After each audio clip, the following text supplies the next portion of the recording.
Hello, everyone. Welcome. Hey, Peter. Good to see you. Welcome, everyone. All right, looks like we are live.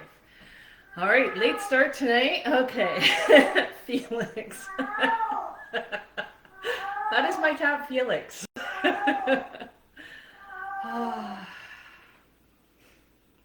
Hello, everyone. How are you guys all doing tonight? Shut up, Felix. All right.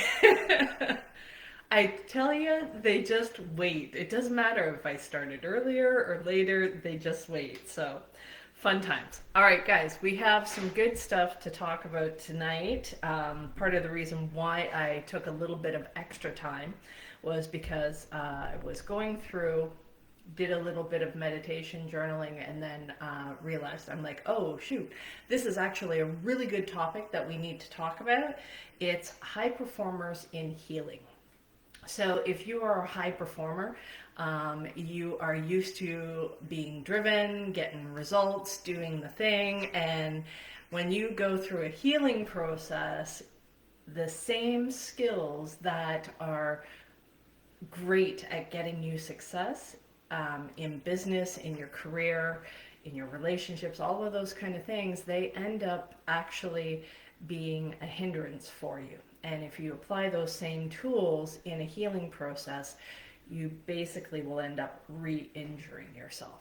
So I had a great insight, and I'm going to share from, again, my personal experiences, because that's what I offer here. These are the things that I use. These are the tools that I use every day to be able to help myself move through situations where I am feeling depressed or anxious or dark thoughts, any of those kind of things, and then getting myself to a happier state.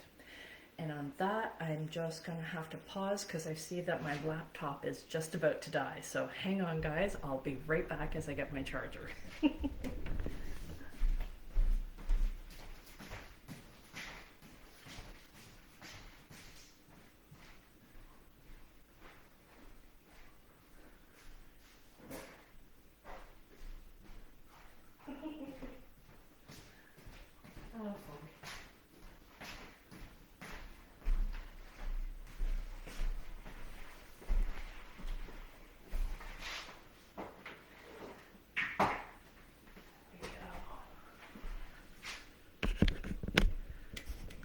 I got a full view of the artwork behind me, at least while I was away. All right, so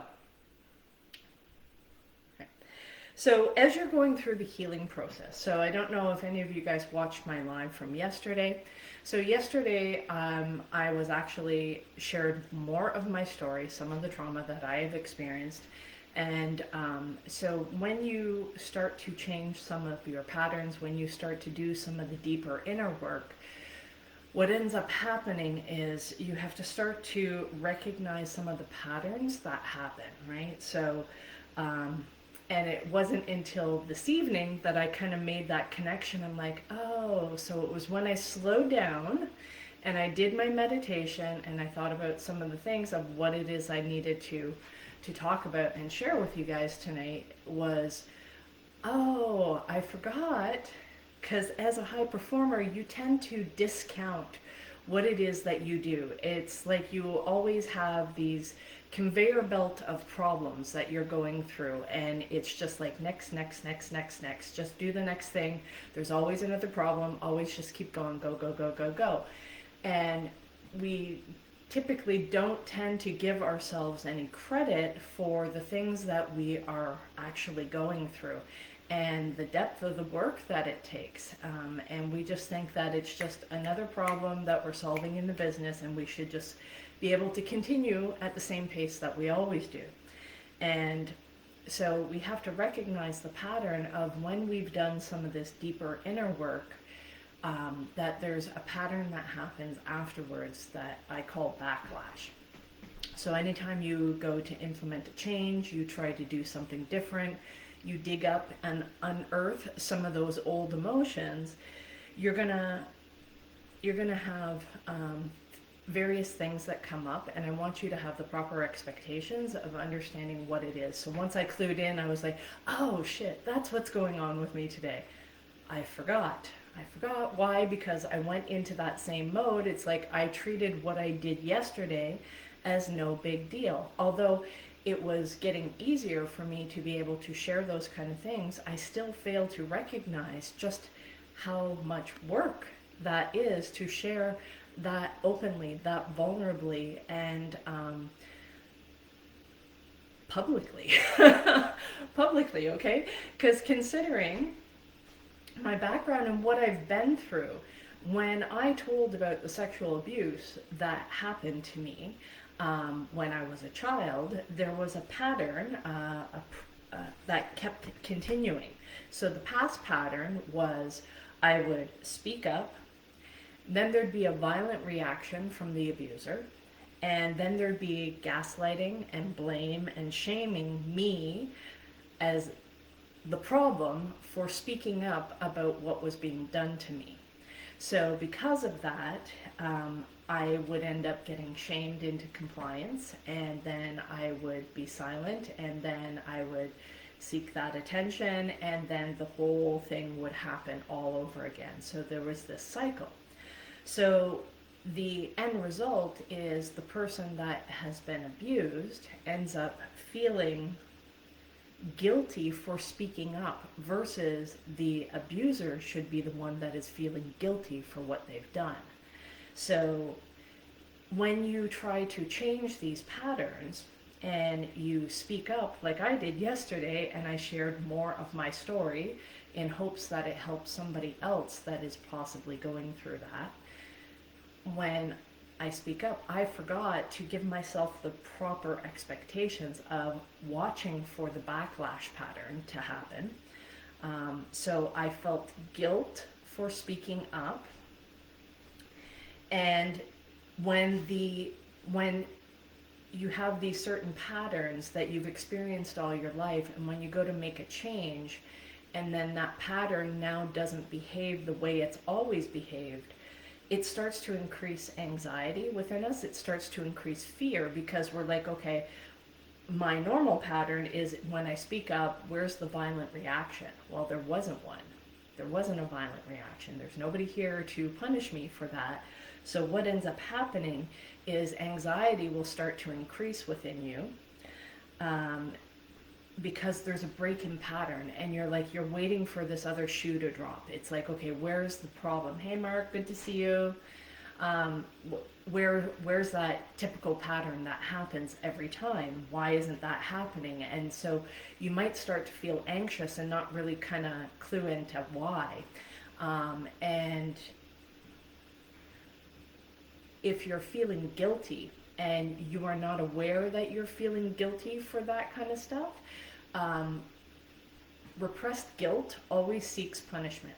So if you can't find somebody else to punish you for that guilt, you may do things like self-sabotage.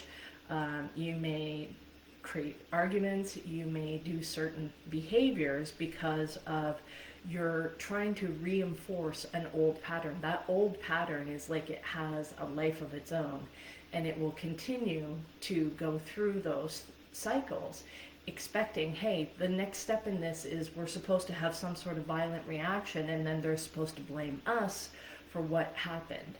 And we're seeking that. So it's really important as you go through these processes to be aware that when you make a change, when you dig up some of these old emotions and you start revisiting them, and so that you can make those changes to move forward in your life, you're going to have like an equal and opposite reaction, that backlash that's going to happen. So the deeper you go, the more in depth it was, you need to be prepared for that. Anticipate that because there's a break in pattern, there's a break in the change.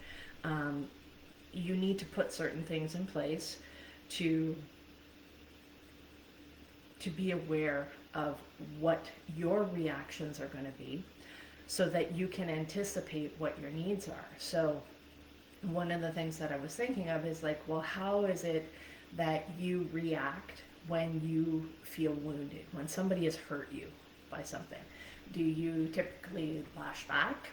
Do you need space? Do you need distractions? What is it how do you cope with being wounded in a healthy way, and being aware of your typical patterns, and then understanding what pieces are like, okay, say for example, typically how you would deal with being wounded or being hurt is maybe you would drink or do drugs or something like that, and you're like, but I don't want to do that, I'm trying to recover and I'm trying to do these other things.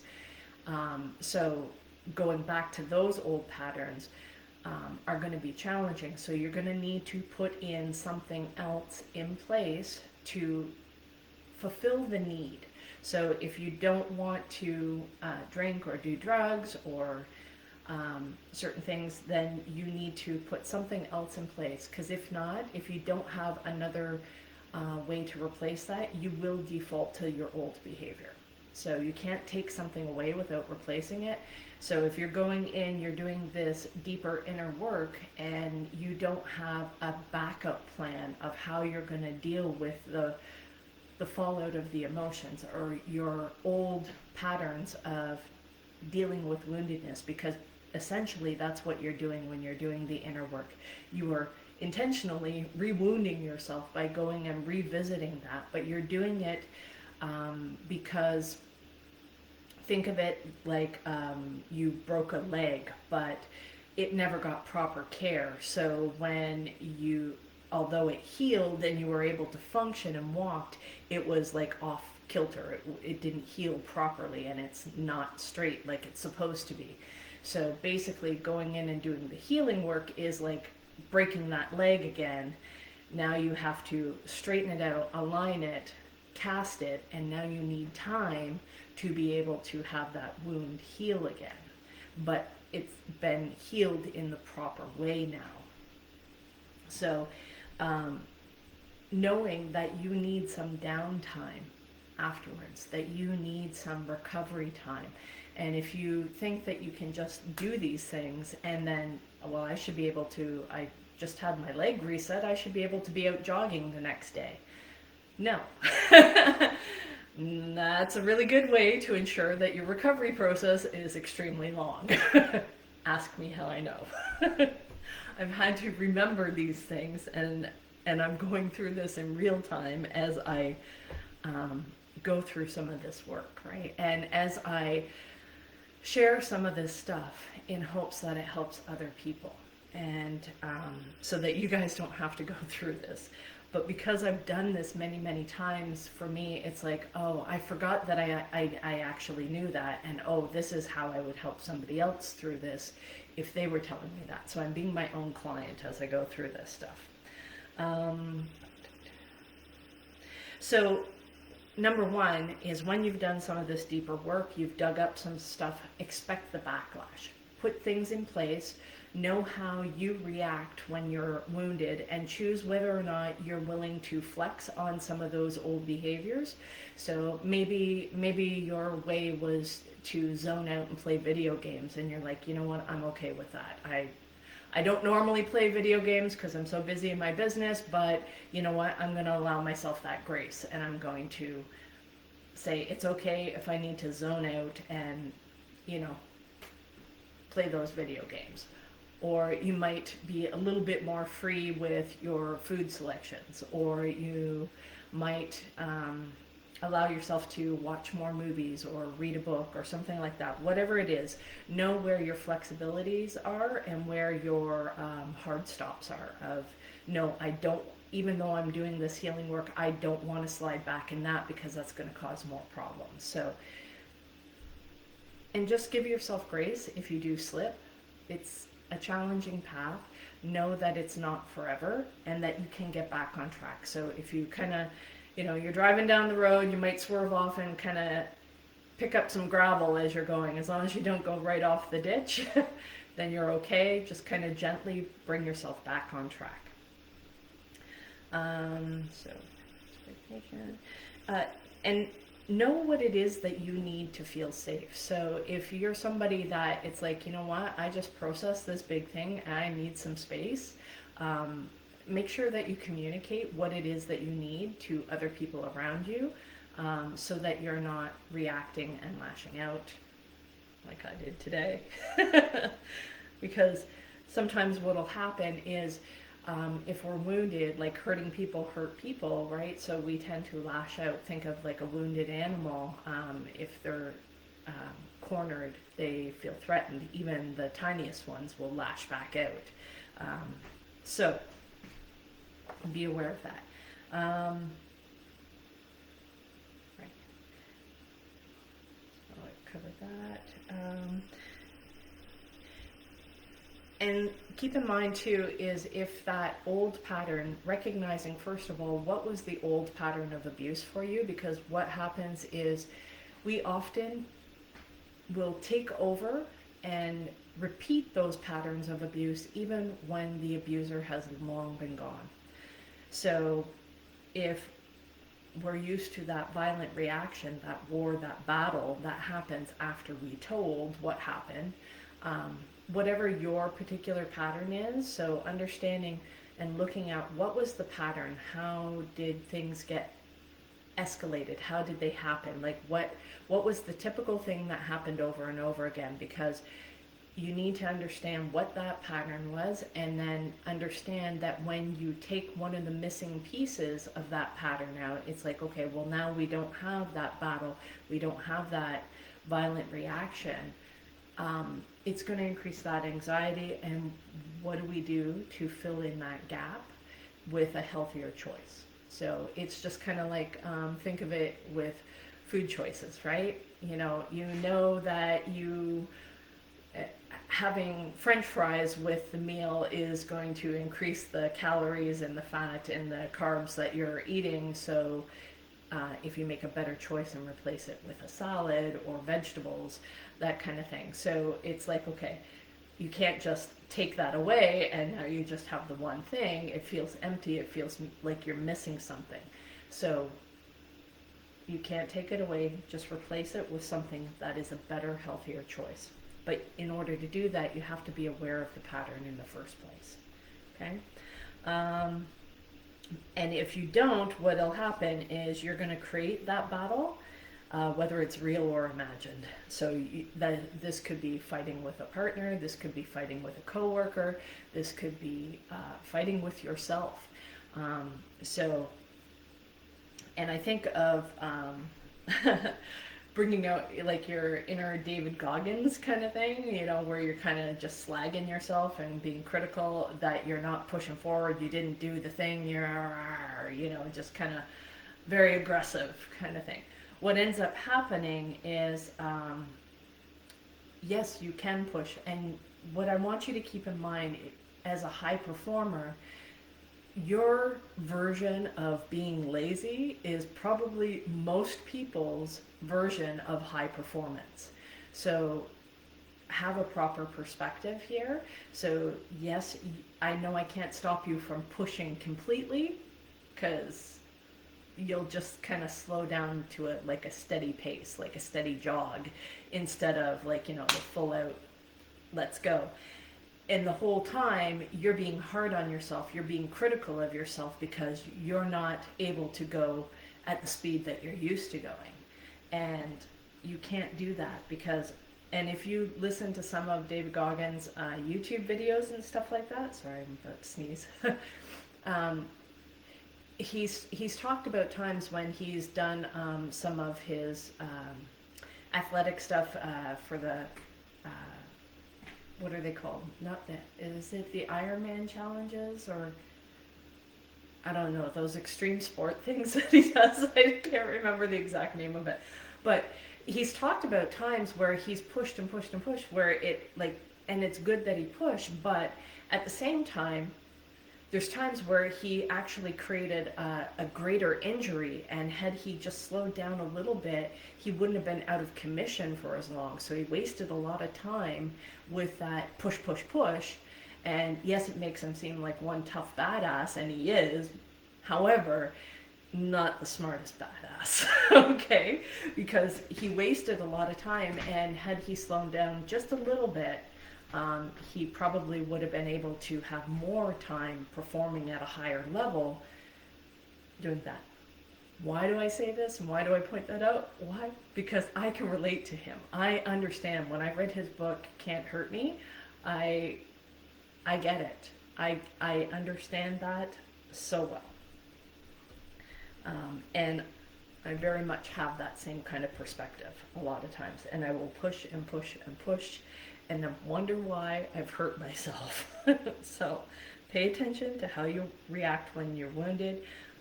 Watch for things like, do you need space?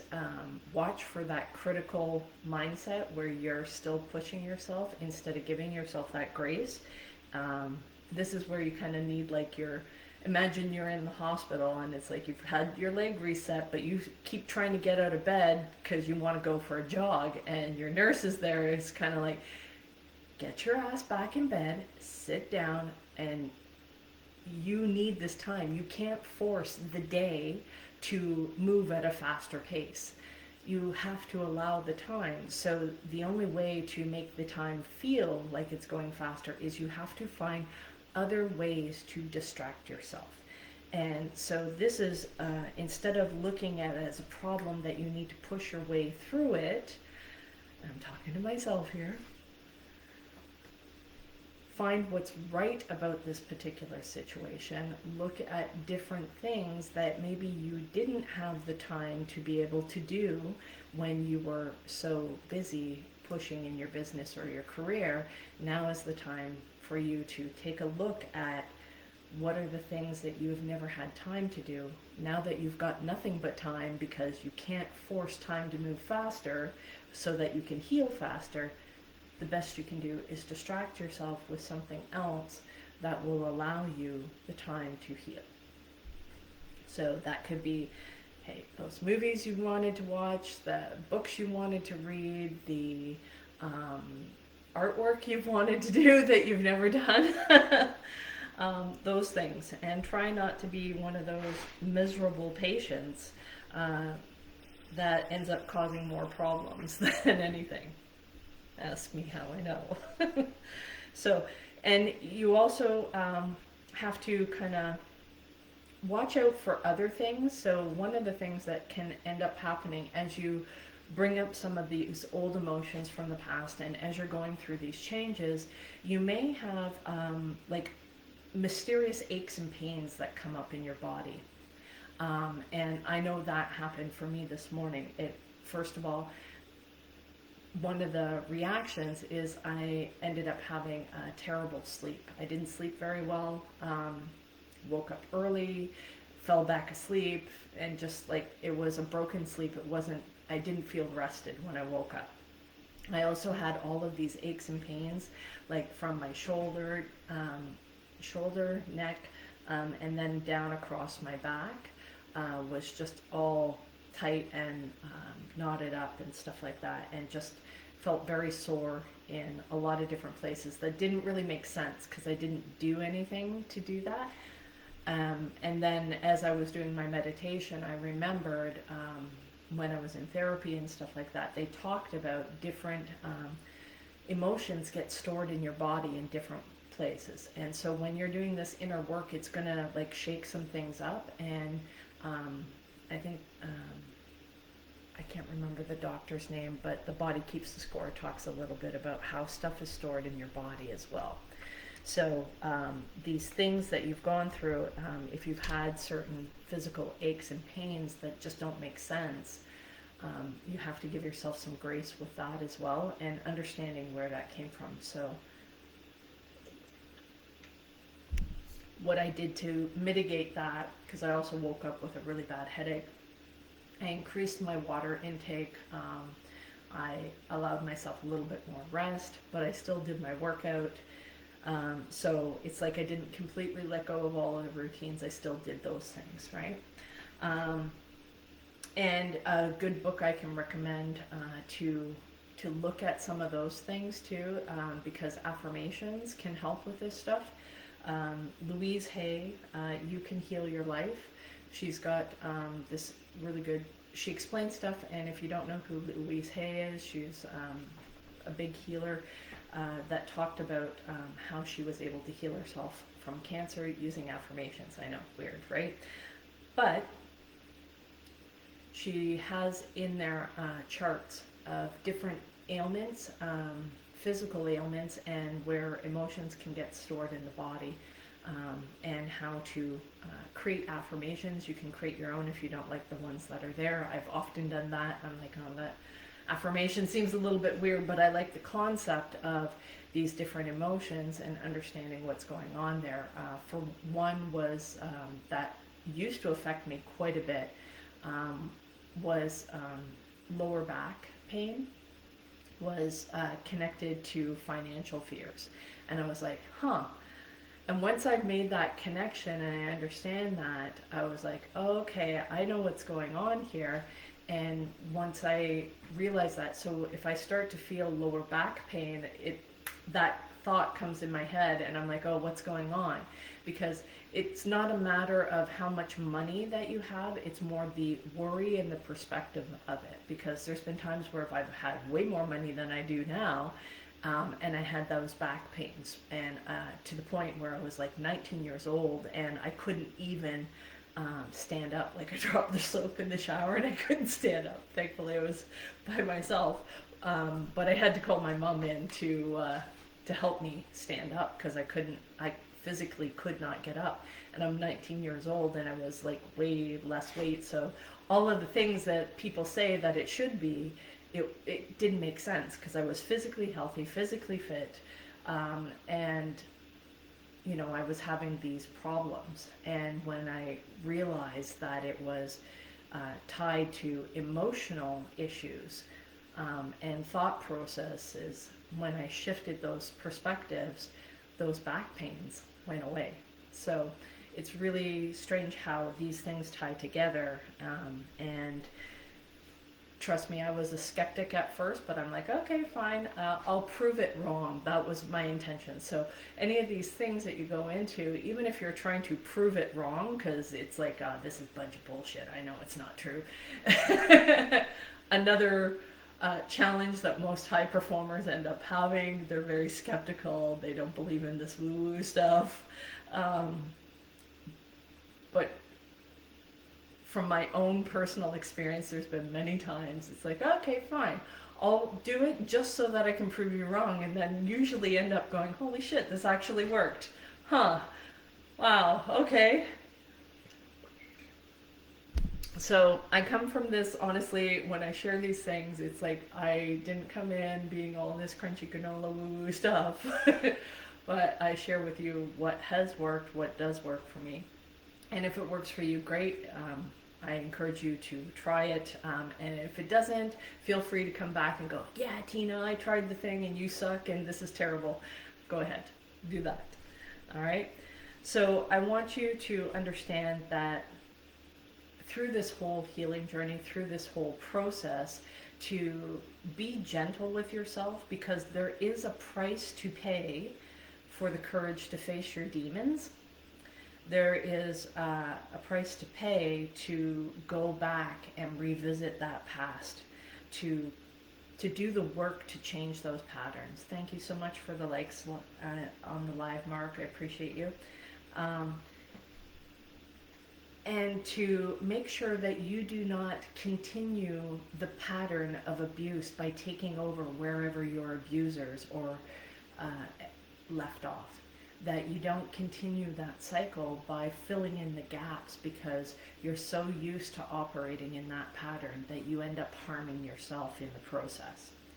So keep in mind this emotional work, this inner work that is needed for you to get to that next level, because it's not your skill set, it's not your systems, it's not your processes, it's not any of that kind of stuff. You need to do this emotional work to be able to be strong enough to get to that next level.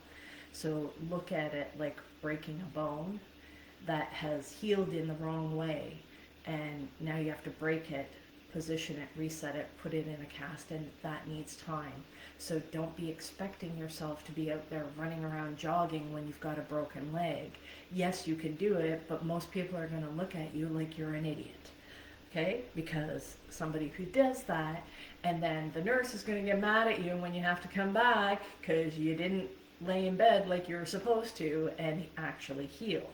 So pushing will cause re-injury. Instead, focus on this downtime and what kind of gifts that you can get out of this downtime, and how you can best utilize that. And watch for the pattern to catch yourself when you're trying to do that push thing. And I'm not saying don't push, because sometimes you can increase the healing process, but balance it. Am I doing this because I'm afraid to sit still?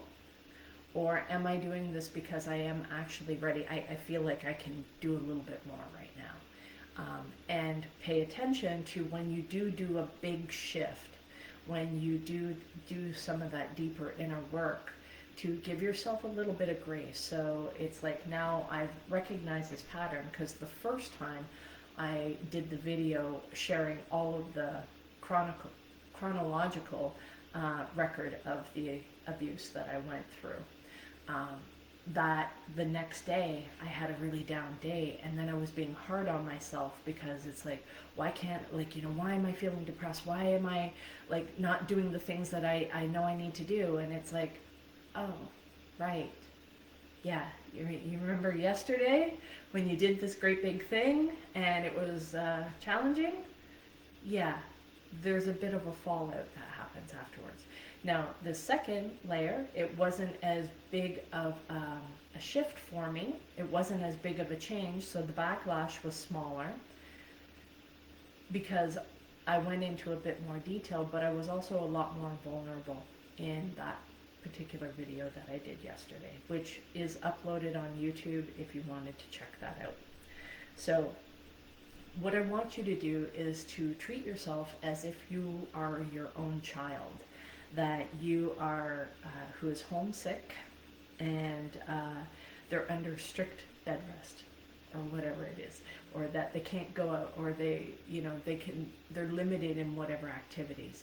How would you comfort that child? How would you take care of that child to make the time? They can't change that they have to stay in, or they can't run around, but how can you help them pass that time so it's not a traumatic thing for them, that it was a terrible time having to wait all that time?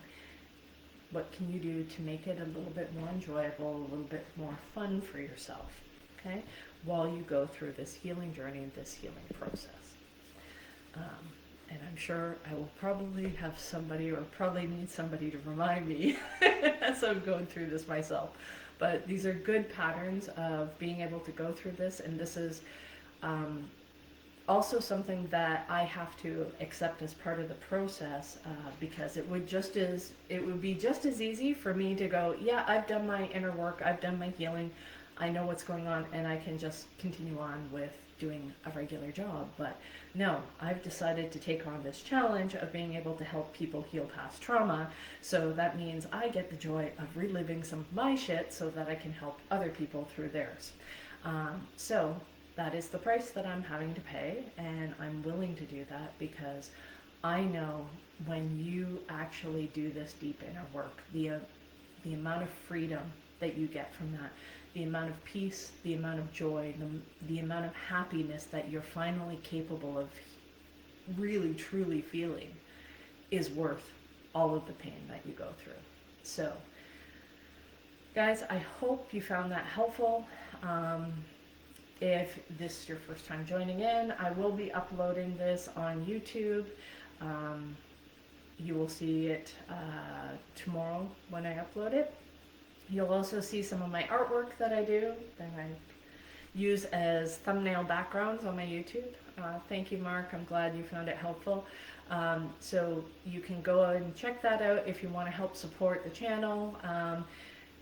Subscribe, click the like button, share, comment.